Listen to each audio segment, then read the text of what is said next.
தினம்தோறும் விளக்கேற்ற நல்ல எண்ணெய் இதயம் நல்லெண்ணெய். கழகத்தின் நிரந்தர பொதுச் செயலாளர் வருங்கால முதலமைச்சர் புரட்சி தலைவர் ஐயா எடப்பாடி அவர்களை வணங்கி, இருவரும் தெய்வங்களான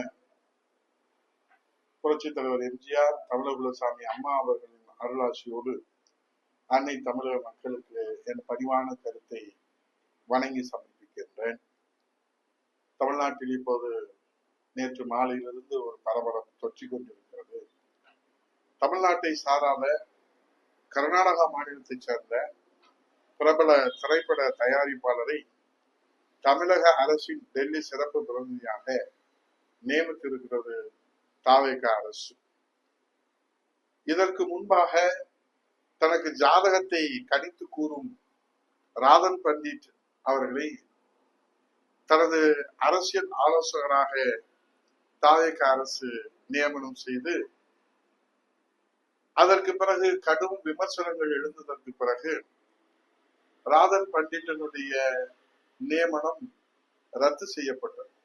ஒருவேளை எல்லோரும் ஜாதகத்தையும் கணிக்கிற ராதன் பண்டிட் தன்னுடைய ஜாதகத்தை சரியாக கணிக்க தவறினாரோ என்னவோ, கடும் கண்டனங்கள் அதற்கு வெளியானதற்கு பின்பாக ரத்து செய்யப்பட்டது.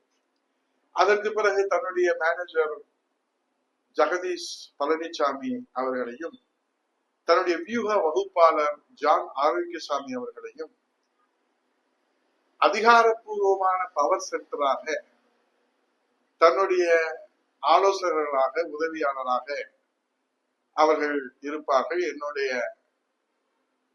அட்மின் என்று ஜெகதீஷ் பழனிசாமியை மேனேஜர் என்று அவர் சார் என்று மரியாதையாக பொது இடங்களிலே அழைப்பதை பார்க்கிற போது அதிகாரப்பூர்வமான பவர் சென்டராக அந்த அறிவிப்புகள் வெளியிடப்பட்டது. இதுல நியமனங்கள் எல்லாம் நமக்கு என்ன சொல்லுகிறது என்று சொன்னால், மாண்புமிகு முதல்வர் விஜய் அவர்கள் நட்புக்கு இலக்கணமாக இருக்கிறார் என்பது நாட்டு மக்களுக்கு நன்றாக புரிகிறது, தெரிகிறது. ஆனால் அதே வேளையிலே தமிழ்நாட்டினுடைய முதலமைச்சராக வந்துவிட்டால் ஏதோ தமிழ்நாடே தனது அப்பன் வீட்டு சொத்தாகவும் தாத்தா வீட்டு சொத்தாகவும் வந்து விடுகிறதோ என்று நினைக்கிறாரோ மாண்புமிகு முதல்வர் விஜய் அவர்கள். 5 ஆண்டுகளுக்கு தான் மக்கள், அதுவும் நீங்கள் மெஜாரிட்டி இல்லாத ஒரு மைனாரிட்டி அரசாக இருந்து கொண்டு இப்படி தமிழகத்தினுடைய உரிமை காக்கிற 8 கோடி தமிழர்களுடைய உரிமை காக்கிற டெல்லி சிறப்பு பிரதிநிதி என்கிற பெருமை வாய்ந்த இந்த பதவியை ஏதோ சினிமா படத்திலே தன்னோடு பழகியவர்கள் என்கிற காரணத்தினாலே அவர்களுக்கு முக்கிய ரோல் தருவதை போல, முக்கிய கதாபாத்திரம் வழங்குவதை போல 8 கோடி தமிழர்களுடைய உரிமையை நிலைநாட்ட ஒரு தமிழர் கிடைக்கவில்லையா நம்ம முதல்வர் விஜய் அவர்களுக்கு? தமிழ்நாட்டின் உரிமையை டெல்லியிலே நிலைநாட்டிட கர்நாடகாவை சேர்ந்த பிரபல சினிமா பட தயாரிப்பாளர் வெங்கட் நாராயணாவை நியமித்திருக்கிற அந்த அரசு உத்தரவு.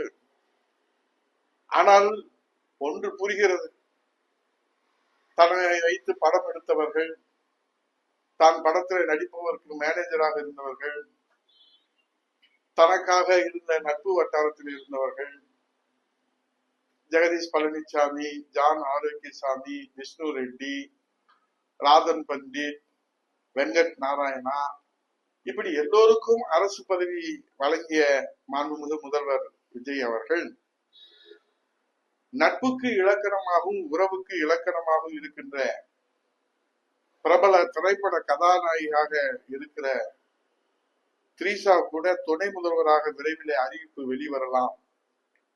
ஏனால் ஜனநாயகத்திலே எதுவும் நடக்கலாம். ஏனால் விஜய் அவர்கள் நட்புக்கு இலக்கணமானவர். எல்லோருக்கும் அரசு பதவி வளர்ந்துற போது நட்புக்கும் உறவுக்கும் இலக்கணமாக இருக்கிற திரைப்பட கதாநாயகியாக நாடறிந்த மேடம் திரிஷா அவர்களை துணை முதல்வராக அறிவிக்க மாண்புமிகு முதல்வர் எப்போது வேண்டுமானாலும் அறிவிப்பை விடலாம் என்கிற அதிர்ச்சியிலே உறைந்து போயிருக்கிறது அன்னை தமிழகம். மொத்தத்திலே விஜய் உடல்மொழியிலே சொல்ல வேண்டும் என்றால் கான்பிடண்டா இருங்க, நல்லதே நடக்கும். நன்றி, வணக்கம்.